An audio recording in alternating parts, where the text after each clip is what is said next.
Hello and welcome everyone to the new video of Master Budgeting. Manufacturing concern part रहेको question छ यो master second सेमेस्टरको अस्मिता पब्लिकेसनको बुकको page number 450 मा रहेको problem number 7.23 बाट तपाईहरुको लागि क्वेशन लिएर आएको छु। यो क्वेशनमा हामीलाई डिसेम्बर 31 2017 को ब्यालेन्स सिट दिएको छ भने 2018 मा हुने हाम्रो सेल्स युनिट र प्रोडक्सन युनिट दिइरहेको छ। प्रोडक्सन युनिट दिएको केसमा हामी पनि प्रोडक्सन युनिट अब बनाउँछौं के बनाउँदैनौं भन्ने कुरा हुन्छ। यसमा प्रोडक्सन युनिट बनाउँछौं किन भन्दा एउटा हामीलाई क्वेशनले नदिएको कुरा के छ भन्दाखेरि क्लोजिङ स्टक जुन यो क्वेशन तपाईहरुले पढ्नुभयो भने सुरुदेखि लास्टसम्ममा क्लोजिङ स्टक अफ फिनिश्ड गुड्सको कुरा कही पनि गरेको छैन। त्यो निकाल्नलाई भए पनि हामी प्रोडक्सन युनिट बनाउँछौं। पहिले क्वेशनको थ्रुबाट जाउँ हामी क्वेशनमा एक्सप्लेनेसन पढौं। सेल्स युनिटबाट तलतिर हेर्यो भने हामीले raw materials consumption per unit will be 6 kg at ₹2 per kg भनेको छ। एउटा फिनिश्ड गुड्स बनाउनलाई 6 केजी र मटेरियल्स चाहिँदो रहेछ भने 1 केजी र मटेरियल्सको ₹2 लाग्दो रहेछ। यसको भन्नुको मतलब एउटा फिनिश्ड गुड्स बनाउनलाई जम्मा ₹12 को र मटेरियल्स लाग्दो रहेछ। त्यसैगरी 1 unit of output will need 4 direct labours hours and wage rate per DLH of ₹2.5 will be payable in the same month भनेको छ। जुन हाम्रो डाइरेक्ट लेबरलाई दिने वेज छ त्यो चाहिँ सेम मन्थमा पेड हुन्छ अरे तर कुन रेटमा पेड हुन्छ भन्दाखेरि एउटा फिनिश गुड्स बनाउनको लागि 4 डाइरेक्ट लेबर आउला रहेछ। 4 घण्टा एकजना ज्यामीले काम गर्नुपर्छ भने 1 घण्टा काम गरे भए ₹2.5 भनेको अब टोटलमा हिसाब गरेर 4 * 2.5 भनेको ₹10। एउटा फिनिश गुड्स बनाउनलाई चाहिँ ₹10 चाहिँ डाइरेक्ट वेजेस खर्च हुँदो रहेछ जुन चाहिँ हामी त्यही महिनामा तिर्छौं। अर्को छ variable manufacturing overhead per unit will be ₹8 due in the same month. जुन हाम्रो भेरिएबल म्यानुफ्याक्चरिङ ओभरहेड लाग्छ फिनिश गुड्स बनाउनको लागि त्यो चाहिँ ₹8 हुँदो रहेछ। त्यो पनि सेम मन्थमै लाग्दो रहेछ। The annual fixed administrative and selling and distribution expenses will be ₹7,20,000 excluding depreciation which will be payable on the monthly instalment भनेको छ। जुन हाम्रो फिक्स्ड कस्ट रहेको छ fixed administrative and selling and distribution expenses भनेको छ त्यो चाहिँ एनुअल 7,20,000 हुन्छ भनेको मन्थली डिभाइड बाइ 12 गरेर 60,000 हुन्छ। एक्सक्लुडिङ डिप्रिसिएसन भने चाहिँ हामी डिप्रिसिएसन थियो भने त घटाउँछ तर यसमा डिप्रिसिएसन छैन नै भनेपछि यसो हामीलाई जुन एमाउन्ट दिएको छ त्यही एमाउन्टले हाम्रो पेड गर्छौं। Payable on the monthly basis भनेको जुन मन्थ आउँछ त्यही मन्थमा तिर्छौं। The given below are the prevailing inventory production and sales practices of the firm भनेको छ। इन्भेन्टरी भनेको छ इन्भेन्टरीमा ending inventory of raw materials equal to 20% of the next month's production need. Next मन्थमा जति प्रोडक्सन निड हाम्रो चाहिन्छ जति प्रोडक्सन गर्नुपर्ने हुन्छ त्यसको 20% चाहिँ हामी यो मन्थमा स्टक राख्छौं। क्लोजिङ स्टक त्यसको मेन्टेन गर्छौं भनेको छ। यसले हाम्रो यो चाहिँ र मटेरियल्सको लागि छ फिनिश गुड्सको लागि केही पनि भनेको छैन है। सेल्स भनेको चाहिँ 50% cash and 50% credit sales due next month. जुन हाम्रो ₹100 को सेल्स हुन्छ भने 50% चाहिँ हामीले क्याश नै पाउँछौं र 50% चाहिँ हामीले अर्को महिनामा पाउँछौं भनेको छ। त्यसैगरी पर्चेजेस पनि 40% cash purchase and 60% credit purchase due next month. Credit पनि 2 इन्स्टलमेन्टमा आउँछ। 40% सेम मन्थमा 60% चाहिँ नेक्स्ट मन्थ अफ पर्चेज जुन हामीले तिर्छौं। यो पर्चेज हामी तिर्छौं है। The firm has finalised to issue 1000 shares of ₹100 each and share capital collection will be made by February 1, 2010 भनेको छ। 2010 नहोला सायद 2018 हुनुपर्ने हो। टाइपिङ मिस्टेक भएको हुन सक्छ। 2018 फेब्रुअरीमा चाहिँ हामीले शेयर इस्यु गरेको हुन्थ्यो 1 लाख इन्टु 100 भनेको 1 लाख 1000 इन्टु 100 भनेको 1 लाखको शेयर जुन हामीले इस्यु गर्छौं त्यो चाहिँ हामी फेब्रुअरीमा क्याश रिसिभ गर्छौं भनेको छ। त्यो चाहिँ त्यसको इफेक्ट कहाँ आउने भयो त अब पहिलो इफेक्ट भनेको क्याश बजेटमा आउने भयो र दोस्रो इफेक्ट भनेको त्यसको हाम्रो जुन हामीले बजेटेड ब्यालेन्स सिट बनाउँछौं त्यसमा क्यापिटलमा गएर ₹1 लाख बढ्ने भयो। The firm has a pre arrangement with a commercial bank for loan facility in the multiple of ₹2,000 for meeting cash deficiency and repayment in the multiples of ₹1,000 plus internet at 6% per annum on repaid amount. Sales price per unit of ₹32 will remain unchanged भनेको छ। अब borrowing र repayment को कुरा गर्छ। Borrowing चाहिँ 2000 को मल्टिपलमा हुन्छ र रिपेमेन्ट चाहिँ 1000 को मल्टिपलमा हुन्छ। अनि इन्ट्रेस्ट चाहिँ जति हामीले प्रिन्सिपल रिपेमेन्ट गर्यौं त्यसको मात्र इन्ट्रेस्ट हामी तिर्छौं भनेको छ। र सेल्स प्राइस पर युनिट चाहिँ 33 भनेको छ। सेल्स प्राइस पर युनिट हामीलाई चाहिने नै कुरा हो। क्वेशन हामीलाई सेल्स युनिट दिएको छ। सेल्स युनिट राखेर मैले सेल्स बजेट बनाइसकेको छु। सेल्स बजेट यसरी बनेको छ sales unit into selling price per unit गरेर मैले यसरी सेल्स बजेट बनाइसकेको छु। यो सेल्स बजेट बनाइसकेपछि सेल्स बजेट हामीलाई बनाउनुको कारण चाहिँ क्वेशनले बना भनेको छैन रिक्वायर्डमा त हामीलाई छैन तर किन बनाउँछौं हामी क्याश कलेक्सनको इन्स्टलमेन्टमा यो कुन महिनामा कति क्याश कलेक्सन हुन्छ भन्ने क्याल्कुलेसनको लागि हामी सेल्स बजेट बनाउँछौं। अब प्रोडक्सन बजेट युनिट पनि दिइराछ तर प्रोडक्सन बजेट किन बनाउँछौं भन्दाखेरि मैले अघि नै भनिसकेको छु हामीलाई इन्भेन्ट्रीमा क्लोजिङ फिनिस गुड्सको इन्भेन्ट्री कसरी म्यानेज गर्ने भनेर दिएको छैन। त्यो थाहा पाउनलाई पनि हामी प्रोडक्सन बजेट बनाउँछौँ र प्रोडक्सन बजेटमा हामीले हेर्न सक्छौँ। अब सेल्स युनिटै राख्नु हामीले सुरुमा सेल्स युनिट भनेको 25,000 30,000 र 30,000 गर्दा हाम्रो टोटल 85,000 सेल्स युनिट भयो। अब हाम्रो क्लोजिङ स्टक र ओपनिङ स्टक थाहा छैन, तर के थाहा छ, प्रोडक्सन युनिट थाहा छ। त्यो भनेको 26,000 अनि त्यस्तै गरी यो 30,000 फेब्रुअरीको र 30,000 मार्चको गरी जम्मा 86,000 हाम्रो टोटल प्रोडक्सन युनिट हुने रहेछ। र अब हामीले क्वेसनको ब्यालेन्स सिटमा हेऱ्यौँ भने त्यहाँनिर इन्भेन्ट्रीमा दिएको छ र मेटेरियल्स फिनिस गुड्स भनेर 5,000 युनिट्स दिएको छ। त्यो ब्यालेन्स सिटमा दिएको इन्भेन्ट्री त्यो जुन डिसेम्बरको क्लोजिङ स्टक छ त्यो भनेको जनवरीको ओपनिङ स्टक भन्न आउँछ है। त्यसलाई हामी -5,000 भनेर लेख्छौँ। ठिक छ, यो -5,000 लेख्यौँ। यो -5,000 भनेको यो टोटलमा गएर एडजस्ट गऱ्यो भने हामीले के हुन्छ, टोटलमा गएर डाइरेक्ट एडजस्ट गरेर हुन्छ, नभए हामीले यहीँबाट निकाल्न सक्छौँ। 25,000 हाम्रो सेल्स युनिट भएको बेचेको सामान, त्यसमा 5,000 हाम्रो ओपनिङ स्टक थियो र 26,000 हामीले प्रोड्युस गऱ्यो भनेपछि यहाँनिर नपुगेको एमाउन्ट कति हो, क्लोजिङ स्टक कति राख्यो भने चाहिँ हाम्रो 26,000 युनिट हुन्छ। 6,000 युनिट अल्जेब्राको इक्वेसन जस्तै बनाएर गऱ्यौँ भने 25,000 + 6,000 31,000 - 5,000 21,000 यो क्लोजिङ स्टक भनेको यहाँ गएर ओपनिङ स्टक हुन्छ होइन। त्यस्तै गरी यहाँ पनि 30,000 यहाँ 30,000 यो 6,000 डिफ्रेन्स गऱ्यो, यो पनि 6,000। तपाईँ डाइरेक्ट टोटलमा गएर एडजस्ट गर्दा पनि हुन्छ, त्यसरी जाँदा पनि भयो, त्यसरी जाँदा पनि भयो, केही फरक परेन है।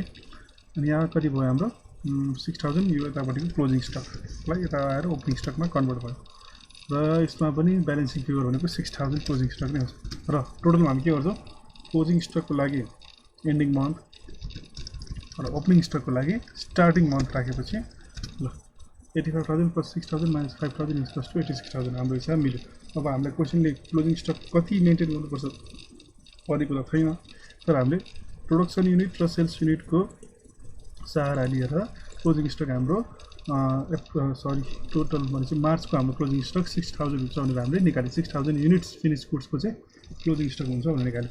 अब रिक्वायर्ड वानमा हामीलाई सोध्नुहुन्छ material purchase budget for the January February and March 2018 भनेको छ। त्यो त हामी निकाल्छौँ। प्रोडक्सन बजेट भनेको हाम्रो कति छ त, मेटेरियल पर्चेसलाई जहिले हामी प्रोडक्सन युनिट युज गर्छौँ 26,000 30,000 30,000 र यता हुन्छ अप्रिलमा हाम्रो 36,000। यो पनि बनाइराखौँ। यो र मेटेरियल्स अफ त्यो ओपनिङ क्लोजिङ स्टक अफ र मेटेरियल्स राख्यो भने काम छ। युजेज रेट भनेको छ अब एउटा युनिट फिनिस गुड बनाउनलाई कति केजी र मेटेरियल चाहिन्छ भनेको 6 केजी र मेटेरियल चाहिन्छ। 6 केजी र मेटेरियल्स भयो भने हाम्रो जम्मा यति हाम्रो र मेटेरियल स्वीकार हुन्छ 1,56,000 1,80,000 1,80,000 टोटलमा 5,60,000 र 2,16,000 अप्रिलको हाम्रो यति र मेटेरियल्स हामीलाई चाहिने रहेछ। तर चाहिने यतिमा पनि हामी क्लोजिङ स्टक कति राख्छौँ त, क्लोजिङ स्टक र ओपनिङ स्टकको एडजस्टमेन्ट गर्नु पऱ्यो नि हामीले होइन। ओपनिङ क्लोजिङ स्टक र मेटेरियल्स भनेको 20% of next month production need भनेको छ होइन त। र मेटेरियल्स रिक्वायर्ड के प्रोडक्सन निड भनेको होइन त 1,80,000 = 0.2 इन्टु यो भयो, ठिक छ 36,000। यसमा पनि = 0.2 इन्टु यो भयो 36,000। यसमा पनि 0.2 इन्टु अप्रिलको क्लोजिङ अप्रिलको सेल्स निड प्रोडक्सन निड 43,200। यति हाम्रो क्लोजिङ स्टक मेन्टेन हुनुभयो। यहाँ हामीले इन्डिङ मन्थमा 43,200 राख्छौँ क्लोजिङ स्टकको एमाउन्ट। र अब ओपनिङ स्टक कति हुन्छ त, ओपनिङ स्टक कति हुन्छ भन्दाखेरि जनवरीको लागि ओपनिङ स्टक भनेको डिसेम्बरको क्लोजिङ स्टक र मेटेरियल्स कति छ 31,200 - 31,200 गर्दाखेरि यो भयो हाम्रो। त्यसै गरी जनवरीको क्लोजिङ स्टक फेब्रुअरीमा आएर ओपनिङ स्टक भन्छ -36,000, यहाँ पनि -36,000 यतापट्टि आउँछ -31,200 किन भन्दा ओपनिङ स्टक भनेको स्टार्टिङ मन्थ हुन्छ। र जम्मा हामीले यति हाम्रो र मेटेरियल्स कन्जम्सन हुँदो रहेछ 1,60,800 केजी जनवरीमा, 1,80,000 केजी फेब्रुअरीमा र 1,87,200 केजी मार्चमा कन्जम्सन हुँदाखेरि टोटल 5,28,000 केजी कन्जम्सन हुन्छ। यो त कन्जम्सन हुने केजीमा भयो। रुपिजमा हाम्रो पैसा चाहिँ एक्चुअली कति तिर्नुपर्छ हामीले भन्दाखेरि एउटा युनिटको 2 रुपियाँ तिर्नुपर्छ भन्दा 2 रुपिजले हामी तिर्यो भने यति पैसा हाम्रो खर्च हुने रहेछ 10,56,000 टोटलमा खर्च हुन्छ जसरी जसमा 3,21,000 जनवरीमा 3,60,000 फेब्रुअरीमा र 3,14,400 मार्चमा खर्च हुँदो रहेछ खर्च यसरी हुन्छ तर तिर्नु त कसरी हो 40% सेम मन्थमा तिर्छौँ र 60% नेक्स्ट मन्थमा तिर्छौँ है त्यसको लागि हामी क्याश बजेट बनाउँछौँ तर क्याश बजेट बनाउनुभन्दा अगाडि हामीले के एउटा बनाउँछौँ भन्दाखेरि डाइरेक्ट वेजेसको कुरा गरेर चाहिँ डाइरेक्ट वेजेसको लागि त हामीले के गर्छौँ डाइरेक्ट लेबरलाई युजेज रेट इन्टु केले मल्टिप्लाई गर्छौँ डाइरेक्ट वेजेसलाई usage rate into direct labour rate per आवरले मल्टिप्लाई गर्छौँ त्यो हामीले नबना भने हामी बनाउनै पर्ने हुन्छ किनभने क्याल्कुलेसनमा सजिलो हुन्छ र प्रोडक्सन युनिट कति छ हाम्रो 26,000 30,000 र 30,000 टोटल 86,000 प्रोडक्सन युनिट हुन्छ direct labour our per unit चाहिँ कति हो एउटा फिनिस गुड बनाउन 4 घण्टा लाग्छ त्यो गर्यो र अनि एउटा फिनिस गुड बनायो एउटा 1 घण्टा काम गरेमा पनि एउटा लेबरले 2.5 रुपियाँ लिन्छ भनेपछि हाम्रो जम्मा खर्च हुने रहेछ यति खर्च हुने रहेछ लेबरको लागि त्यो बुझेछ हैन त यति खर्च हुने भयो अब हामी क्याश बजेट बनाउँछौँ क्याश बजेट बनाउनको लागि के गर्छौँ त हामीले भन्दाखेरि क्याश बजेट बनाउनलाई सबैभन्दा पहिला हामीले ओपनिङ क्याश ब्यालेन्स राख्छौँ ओपनिङ क्याश ब्यालेन्स भनेको जहिले पनि डिसेम्बरको क्लोजिङ क्याश ब्यालेन्स कति छ त्यही हो हाम्रो ओपनिङ क्याश ब्यालेन्स जनवरीको लागि हुन्छ जनवरीको क्लोजिङ क्याश ब्यालेन्स कति छ फेब्रुअरीको लागि त्यही हुन्छ र फेब्रुअरीको क्लोजिङ क्याश ब्यालेन्स कति छ मार्चको लागि ओपनिङ क्याश ब्यालेन्स त्यही हुन्छ जनवरीको लागि ओपनिङ क्याश ब्यालेन्स हामीले क्वेसनको ब्यालेन्स सिटमा हेर्यो भने 25,000 रहेको छ ठिकै छ है 25,000 रहेको छ अब हामी यसमा क्याश रिसिप्टहरु जोड्छौँ हामीले यसलाई ए भनेर राखौँ भने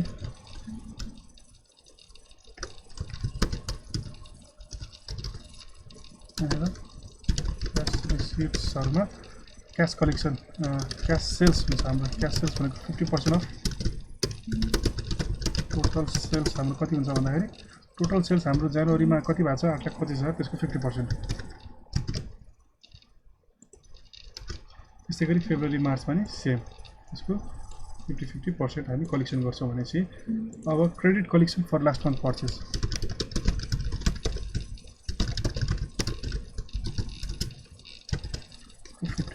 अफ टोटल सेल्स हैन त 50% अफ टोटल सेल्स भनेर हामीले लेखिसकेपछि 50% अफ टोटल सेल्समा लास्ट मन्थ हाम्रो उल्टो बन्ने पैसा कति छ December due one sale of December भनेर ब्यालेन्स सिटमा हेर्यो भने 3,79,500 3,79,500 3,79,500 हाम्रो डिसेम्बरको जनवरीमा कलेक्सन हुन्छ र जनवरीको जति कलेक्सन हुनु बाँकी छ त्यो फेब्रुअरीमा कलेक्सन छ भनेको जति हाम्रो 50% यो 50% यो हो भने 50% मा पनि 4,12,500 हुन्छ हैन र यो चाहिँ हाम्रो फेब्रुअरीमा कलेक्ट फेब्रुअरी पनि 4,95,000 बाँकी छ हो नि त्यो हाम्रो मार्चमा कलेक्ट तर मार्चमा त हामी ब्यालेन्स क्लोज गर्छौँ ब्यालेन्स सिट क्लोज गरिसकेपछि जति एमाउन्ट हाम्रो उठ्नु बाँकी छ त्यो हामी अप्रिलमा कलेक्ट गर्छौँ भनेर राख्छौँ तर अप्रिलको महिनामा कलेक्ट गर्ने पैसालाई हामी के भनेर राख्छौँ अकाउन्ट्स रिसिभेबल्स भनेर राख्दाखेरि कति एमाउन्ट आउँछ 4,95,000 ठिक छ यो बाहेक अरू केही पैसा हाम्रो कलेक्सन हुने देखिन्छ क्वेसनमा हामीलाई के भनेको छ भनेर क्यास आउने ठाउँबाट देखाइरहेछ फेब्रुअरी 1 मा क्यास कलेक्सन हुन्छ भनेको छ फेब्रुअरी 1 मा के क्यास कलेक्सन हुन्छ त issued of share issuance of share लेखौँ न है 1 लाख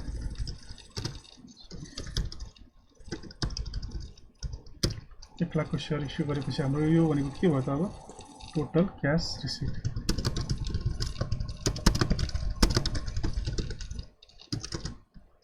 टोटल क्याश रिसिप्ट भनेको एउटा जोड्छौँ हैन त जनवरी हाम्रो जम्मा 7,92,000 रिसिप्ट हुन्छ रिसिप्ट हुन्छ त्यसै गरी फेब्रुअरीमा 10,07,500 र मार्चमा 9,90,000 हामीले क्याश यदि हाम्रो इन्फ्लो हुन्छ अब टोटल क्याश एभाइलेबल लेखौँ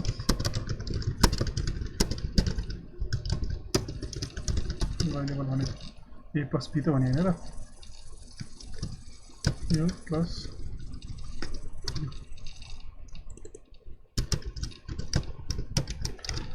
अब फर्ममा क्यास इन्फ्लो मात्र होइन क्यास आउटफ्लो पनि कुरा हुन्छ क्यास आउटफ्लोमा हामी के गर्छौँ क्यास पेमेन्ट्समा क्यास पर्चेज भनेको क्वेसन भन्नुहुन्छ 40% अफ टोटल पर्चेज अब हाम्रो जनवरीको पर्चेज कति छ त्यसको 40% त्यही मन्थमा तिर्छौँ हैन फेब्रुअरीको पर्चेज जति छ 3,21,600 पर्चेज गरेका छौँ 3,60,000 र 3,74,000 त्यो हामी सेम मन्थमा तिर्दिन्छौँ भनेको छ equals to 0.4 into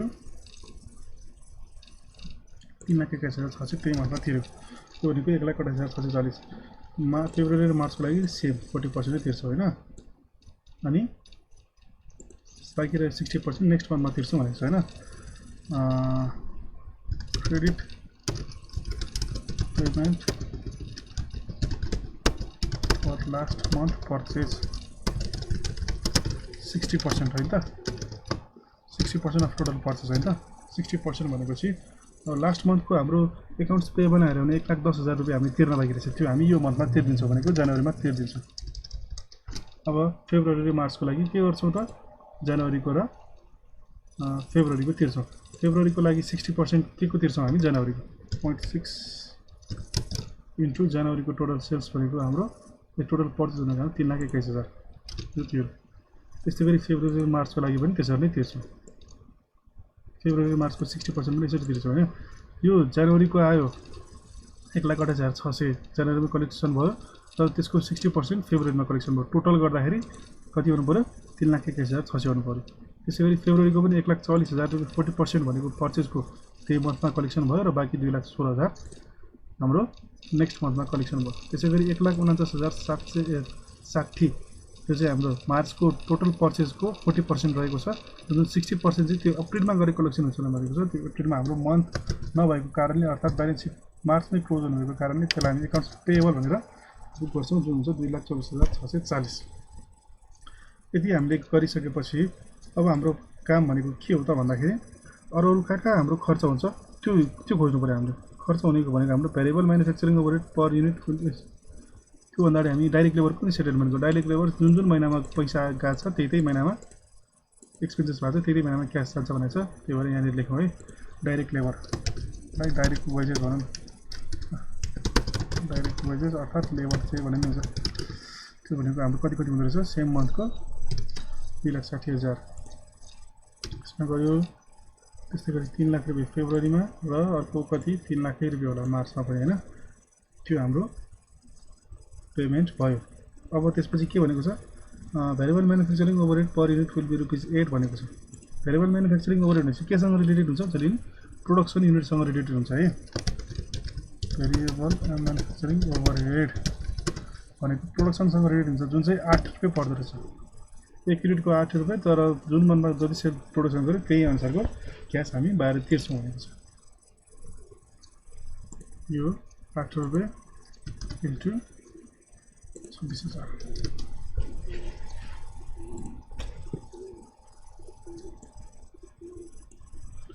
variable manufacturing overhead यति तिर्यो हामीले है ठिकै छ त्यसपछि अर्को the annual fixed administrative and selling overhead selling and distribution expenses भनेको छ है फिक्स्ड ओभरहेड भनेर मात्रै लेखौँ ल त्यो नाम किन जो 7,20,000 वर्षमा तिर्नुपर्छ भने चाहिँ 3 महिनामा 60,000 60,000 60,000 तिर्नु पर्दैन त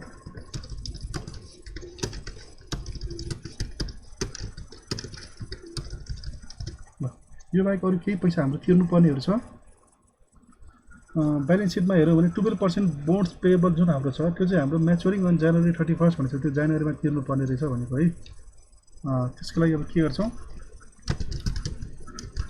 बोन्ड्स पेएबल भनेर जुन हाम्रो जनवरीमा तिर्छौँ 1,20,000 त्यो हामी यहाँ देखाइदिन्छौँ त्यसै गरी 12% बोन्ड्स भनेको छ नि जुन हाम्रो 12% बोन्ड्स भनेपछि हाम्रो जनवरी डिसेम्बरमा हाम्रो जुन हाम्रो बोन्ड्सको इन्ट्रेस्ट तिर्नुपर्ने हुन्छ त्यो हामी आउटस्ट्यान्डिङ इन्ट्रेस्ट भनेर देखाइसकेको हुन्छ अर्थात् नदेखाएको भए पे गरिसकेको भनेर बुझ्छौँ जुन हाम्रो जनवरीमा हामीले जुन हाम्रो यो जनवरी 31 मा मात्र रिडिङ गर्नुपर्ने छ जुन जनवरी 31 मा मात्र पे गर्नु भनेको हाम्रो 1 महिना त हामीले बोन्ड्स चलाएको छौँ नि हैन त्यसको इन्ट्रेस्ट पनि पे गर्छौँ है इन्ट्रेस्ट अन बोन्ड्स भनेको यसको कति हुन्छ भन्दा 0.12 इन्टु 1,20,000 इन्टु कति महिना चलाएको हामीले 1 महिना भनेपछि डिभाइड बाइ 12 गर्दाखेरि कति आउँछ 1200 रुपियाँ जसको इन्ट्रेस्ट हुन आउँछ त्यो इन्ट्रेस्ट पनि हामी तिर्छौँ।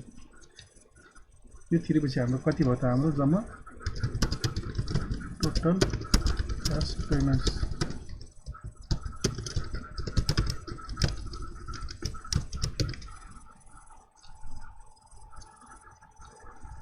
यति हाम्रो टोटल क्यास पेमेन्ट्स भयो। फेब्रुअरी मार्चलाई त्यसै गर्छौँ है। र क्यास पेमेन्ट गरेपछि अब हामी क्यास हाम्रो डिफिसियन्सी छ कि सरप्लस छ त्यो हामी निकाल्छौँ। त्यो निकालेपछि हामी क्यास अब बरो गर्छौँ कि लोन रिपेमेन्ट गर्छौँ कि त्यो अनुसार हामी हेर्छौँ। त्यसको लागि चाहिँ हजुरहरूले अर्को भिडियो कुर्नु होला। अर्को भिडियोमा मैले पार्ट 2 बनाएको छु र त्यो भिडियोमा तपाईँहरूको यो प्रब्लम रिक्वायर्डको 3 र 4 पनि त्यसैमा सल्भ गर्नेछु। Till then wait for the video.